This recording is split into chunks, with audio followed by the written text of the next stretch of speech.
There's a strange midrash at the start of Ki Tisa. God told Moshe to instruct the Jewish people to give a half shekel to the temple for the atonement of their souls. The shekel is even defined. It is the equivalent of 20 smaller Geira coins.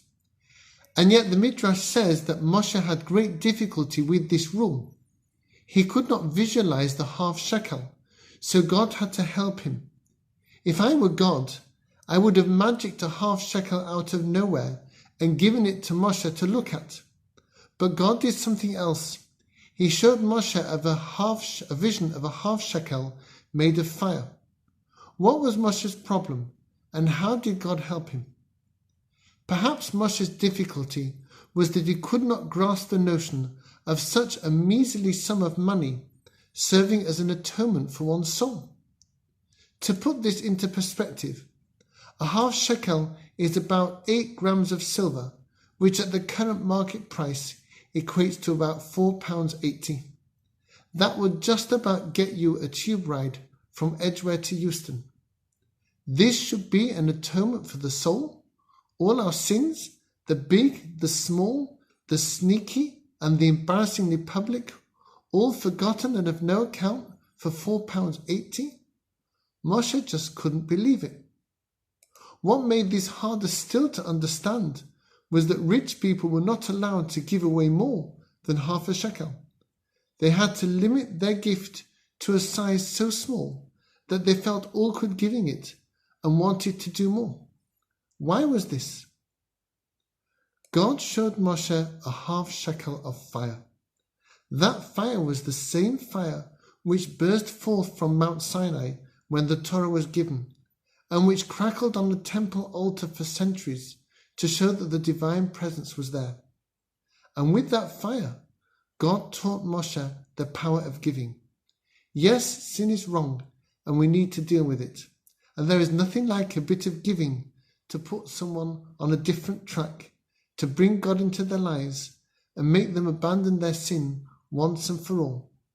When we bring giving into our lives, we begin to cleanse ourselves of sin. We become different people. We drive out the hubris and self-gratification of sin and replace them with the fire of the divine presence. We step out of our own shoes and into those of our living, giving God, and of course we find him there.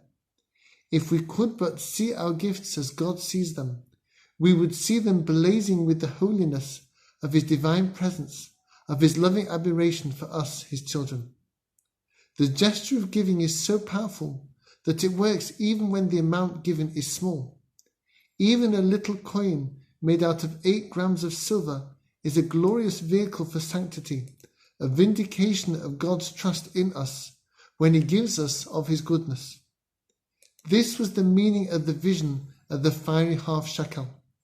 God was reassuring Moshe that even though the sum involved was so small, it would have a mighty effect on those who gave it.